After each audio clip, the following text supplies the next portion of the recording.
Hello, everyone, and welcome back to episode 2 of season 4 of Bobble Pod. In this episode, we're going to be talking about using automation in an economic crisis. But as always, to begin with, don't forget to like, follow, and subscribe if you're listening to the podcast. And if you're on YouTube, hello, YouTube. Don't forget to click on the subscribe and the bell notification button to let you know when the next episodes are coming out. And they come out every week, every Tuesday. And they will do throughout the whole year. On this episode, I would like to introduce Alan Pilkington, who is a partnerships manager. Thank you. Yes, I'm a partnerships manager over at Total Processing. And thank you for having me on your podcast today.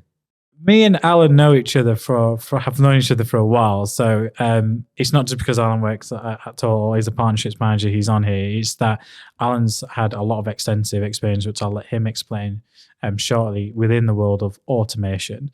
But I thought it was a really, really key topic because I highlighted this at one of my podcasts at the ends in terms of specifically the red ocean versus the blue ocean one, in terms of what could you do to get yourself out of that red ocean and put yourself into the blue ocean. And a lot of that comes with, evolving research and development. But one key aspect is finding ways to automate processes to find and save time to innovate and do other things. And as a business in any economic crisis, automation is key. But before we do that, tell us a bit about your experience within automation, Alan. Well, it all started, I think, when I moved to Leeds 11, 12 years ago. I worked externally for Google for over 6 years. And then I moved into Google Shopping Automation. I was in there for about 4.5 years. And it's just a crazy world how things have evolved. How algorithms, how APIs, how the machines are not necessarily taken over in a sense, but how they're driving revenue, driving businesses, and saving people, not just money, but the core thing where everyone wants to save is time. Yeah, that automation in Google is crazy. When you go into the platform of Google Ads, automation is what they're really trying to push, but it's frustrating because you're letting an AI bot take decisions and not always is it right. And it's all focused on driving more revenue into the platform without necessarily hitting the goals you want to achieve. So you can't just let Google and a salesperson just manage your ad account. It doesn't work like that. It does work with more broader, standardized, I'd say company industries and market segments, but that's about it. But for niche products with a niche or specific understanding of an audience, even mass audience, it's not as simple and easy as that. I'd be happy to give an example where we had a client just doing skincare products, and despite everything we've done, we've realized sometimes it's the old methods that work better than the new methods. In the case of that, actually, they should be on a tele sales, like shopping, a commercial TV element, because it's a singular product and Google needs a handful of products to optimize in the shopping as opposed to just one. So they were like, oh, we need to get stuff Google. I was like, it's not really going to work. You've only got 3 products. But it depends on the client. So like, as you said, 3 products. 3 products is easy to manage. But if you're talking about someone with thousands or tens of thousands or hundreds of thousands of products, there's no way, not enough man hours in a day or a big enough team to manage that load. And don't forget, Google only allowed, from a Google shopping perspective, only 15% of your products are actually going to analyze and put inside their ecosystem. So what are you doing with the other 85%? That's the key thing. And I think that's a key education learner for people, is that actually when you set up what we now call performance max campaigns, is you want to look at, well, what are the top products that are selling performing? And then what you want to do is exclude out all the products that aren't really performing within that ad set or asset group in this case. And then you want to create new asset groups and add in all the others. And then what you'll see is a percentage of those products perform quite well. And then you got to repeat the process again and again and again, especially if you've got tens of thousands of products. And that takes time and analysis to understand. And each of those products need to be grouped or categorized, because if you're like, let's say, a furniture company, you can't have an asset group where you've got lampshades selling extremely well, but then also dining tables. Are completely 2 different product segments and categories. So it is an art form. So tell us, in layman terms, for someone who's listening to this podcast, what is automation? What does it mean? Essentially means that you're just creating rules for a computer to spit out information. So the more information that you feed them, then obviously then the computer will take care of the rest in the background. And that just allows you then to sit back, relax, and enjoy the show. But you should have, keep an eye on it at the same time. Don't let it run away with itself. Give an example in the work that you've done so far where automation has been implemented in that business. So I'll just use Google Shopping again as an example. So we would plug into someone's merchant center where it houses all the different IDs, different information. And then we'll plug that into the Google Ads as well. So that means then we can combine both elements of what you want to spend, who you want to spend it to, your geos, your targeting, and then the APIs and the algorithms in the background, they'll correlate all the information together and then they'll run with what you suggested, but they'll do it at a much quicker pace. And why is automation so important for businesses right now? Well, we're in a recession, economic crisis. People need to, as I like to coin, survive and thrive in an economic meltdown. It's a case where businesses need to understand that there's not enough hours in the day to do what they're doing. And there's so many competitors in the market as well. During the last 2.5 years alone in the UK, there's been over 165,000 brand new e-commerce stores built. So therefore, every single sector imaginable, over 165,000 and growing, probably more than that now. I'd probably say 200,000 plus. That was like a stat from like 6 months ago. So please don't coin me on that just yet. But it's a case where everything's changed and evolved so much that it's very hard to keep up. And even last quarter, so many people were gambling by spending extra money, Black Friday, Cyber Monday, Christmas, gambling on basically surviving, not just thriving, surviving, making it through to 2023. Yeah, what we found specifically in Q4 was a terrible year. And unfortunately, it all comes down to one incompetent prime minister we had, Liz Truss. Calm doesn't like me using words like that. But the harsh reality is that single-handedly, in a few days, she crippled our economy. And it just goes to show that mistakes can't be afforded at that level, and I always say no matter what the government does, businesses always find a way. Yeah, that's true. And that's why people are just looking for that next hook, that next niche, that next way of doing things a bit better, a bit more economical, as you said. So if you're a small business, say $1 million plus a year annual turnover value, you got 5 people who help run the business, but then you're like, okay, they're not getting enough information out. They're not driving my business. What can I do to replace them? So if you're paying them £25,000 a year, but there's a machine who can do stuff 10 times quicker at half the cost, what are you going to choose? Can I just say we're not an advocate of downsizing people? I think staff are very, very key and important. Just better get that in there. But no, it makes sense. And as a business where costs have significantly increased on us, like we haven't increased our cost share with our clients, but we're coming to that tipping point where push is coming to shove, because in the office spaces we are, our prices from our office people have increased without obviously enough notice. Suppliers we work with, everyone's prices have gone up. Obviously, we want to pay more competitive salaries to help people with the cost of living crisis, etc.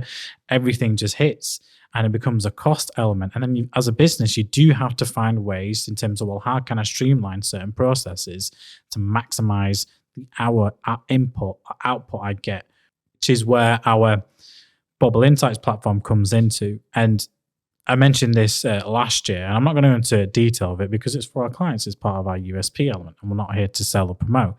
But that Insights platform, in terms of what we're doing and how we're doing things, gives clear accountability of how much time should be spent on client by value, but make sure that there's different tiers so that actually clients aren't underserviced, to service at our minimum requirement levels to optimize in accounts like Google, Facebook, LinkedIn, etc.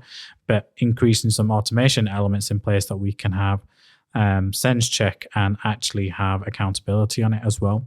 So that actually time efficiency is key, because in the world where we're basically built for our time, essentially, not just our time, our experience and the value we bring and the ability that we can do things quicker and faster and more efficiently and deliver results quicker, is all gets packaged done without actually you finding that balance between time and experience in terms of what people are buying for and how do you package that. But you want to make sure that you can scale up as well.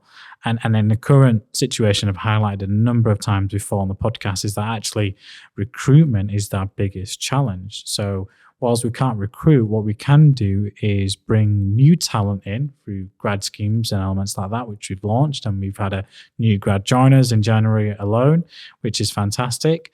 We've got the processes through automation in place to show them how the Insights platform works, to train them so that actually we can scale at size now for 2023, which allows us now, as I talked in our previous podcast, is actually open up a virtual office in Dubai, which will be announced in the coming months.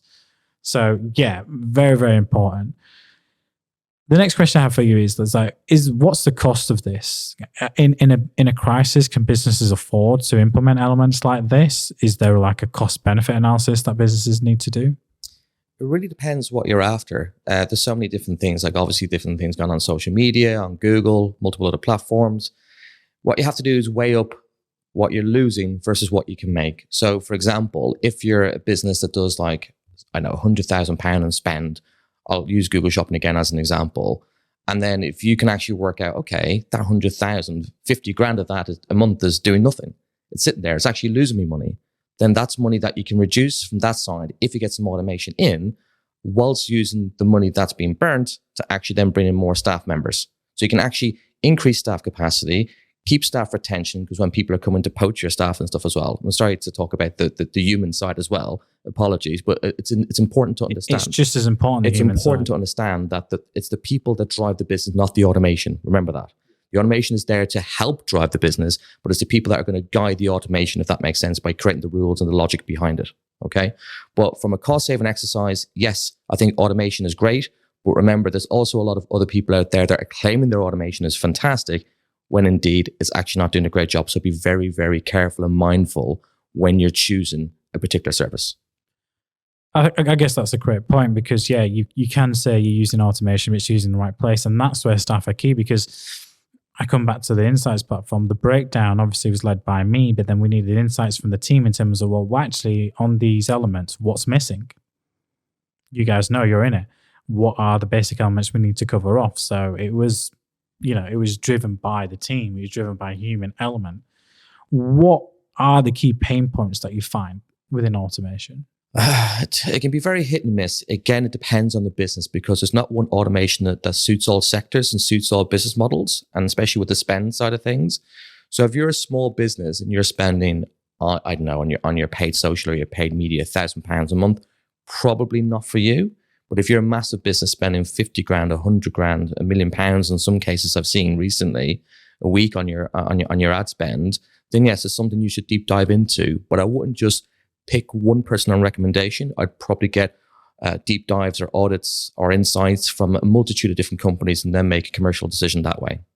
Automation makes sense when you're at a much larger business scale as a business, but it is a pain point when you're an SME. And what the feedback we get is that our listeners and people that engage with our podcast tend to be, smaller businesses. Yeah. So what can they do? I'm going to veer away from the Google side of things. I'm actually going to say from a smaller business perspective, it's about time. Okay. So if you're, for example, doing some outreach, you want to get some new leads, generate some new business, I'd probably go down the route of email automation. So you got things like HubSpot, you got other email companies out there that are quite cheap. In a sense, not that they're cheap in a sense where they're not good at what they do, but they'll help you drive your business. So that allows you then to send out a whole host of different emails to engage with different clients, send in different content, set scheduling at different times. And that allows us then to help drive that SMB business and generate more leads, which should help the business grow. What can businesses do now then? If you're a small business, what should you focus your attention on when it comes to automation within your business, considering we are in an economical crisis? Well, the first thing that springs to mind to me, to not to be too expensive, is probably email marketing. So you got tools out there like HubSpot and other bits and pieces where you can... But HubSpot's expensive.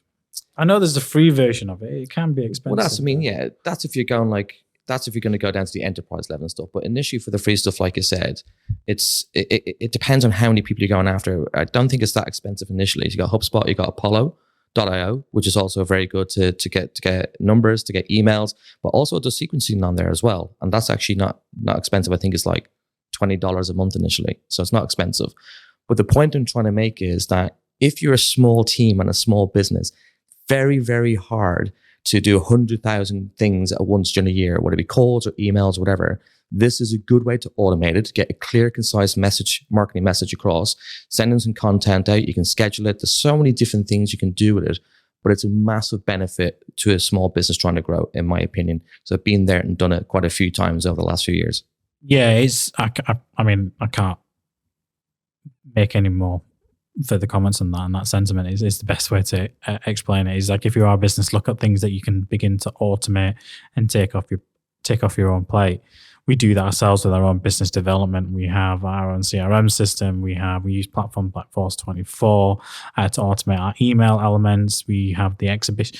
When we go out and do exhibitions, Bobby will speak to 30, 40 people where we get the contact list, but 700 odd people might attend, and we then get an email database of that afterwards. And there's 12 events in a year, so that's around about an email list of 3,000-4,000 people a year that we can follow up with. How do we manage that? What do we do with that? How do we follow up with that? How do we get people through to that system? Because a lot of time and effort then needs to go into the exhibition, setting it up, making sure we have the right equipment there, making sure we've got a clear focus. Sometimes I'll talk at that exhibition, etc. So it's like, where do you want your time to go? Do you want your time to go on minutes and hours spent sending individual emails? And we will do that for the people that we directly converse with at the event. So those 30, 40 emails, yes, we do send a personalized element because we'll make notes. And that's what differentiates us out when we're at an exhibition or an event. But the rest is all automated, because some of the people that we didn't get to talk to, or they might have taken our, leaflet and decided to contact us as opposed to us contact them. You want to get it all out there, and you want to continue with that and drive them down a journey. But then it comes down to content strategy. Like, well, how are you going to get them through that funnel? What are you going to give them? What pain points are you going to hit with them? And what really worked for us at the last event was talking about, I did talk about digital marketing in recession. Forget survival, learn how to thrive. And that's what people want to learn. Is like, well, what can I do now? And this is the whole point of it. Automation in an economical crisis is going to help you as a business trim down that fat, essentially, where it's costing you too much and resources going elsewhere, where you can repurpose that resource. So you don't have to hire more. You can't think, I can't afford to hire more. Well, look at automation in elements like that. Just quickly as we finish, any quick tips for the listeners that you tell them to take away? A couple things. A, be mindful of who you work with, because there is a lot of cowboys out there. Apologies, but there is. That will literally ruin your business. So don't sign long-term contracts. Get some proof. Get some social proof. And then with the email side of things, make it sound as human as possible, because people can spot any email campaigns miles away. Maybe put in some spelling mistakes. Makes it look more human. And the last thing is, don't data dump. Don't give them a massive long email introduction. Do a thing called SAGE, SAGE, short, actionable, goal-orientated, easy. So just keep it nice, clear, concise, professional as you can, but have that human element inside it. Don't sound like a robot if you're sending out like a sequence of emails. Okay, I think that's really, really good advice. And my tip for anyone listening on automation is look at areas in the business where you feel like a team or department, you're struggling to hire in that department because you need more revenue to come from that specific department. Look at how elements that you could automate and introduce automation into that department so that time is freed up from your team to allow you to do other things and then continue to scale and keep those profitability margins. I want to thank Alan for joining me on today's podcast. Thank you for joining us. And thank you for having me. Appreciate it. I hope this has been informative. And just quickly, I know you're working for Total Processing. Do you want to quickly say something quickly about them? Yeah, Total Processing, we're just a one and all solution, kind of like a payment solution in the fintech world. So anyone out there, doesn't matter if you're high risk, low risk, if you're looking for a payment solution, reach out, give me a shout, and see what we can do to support you.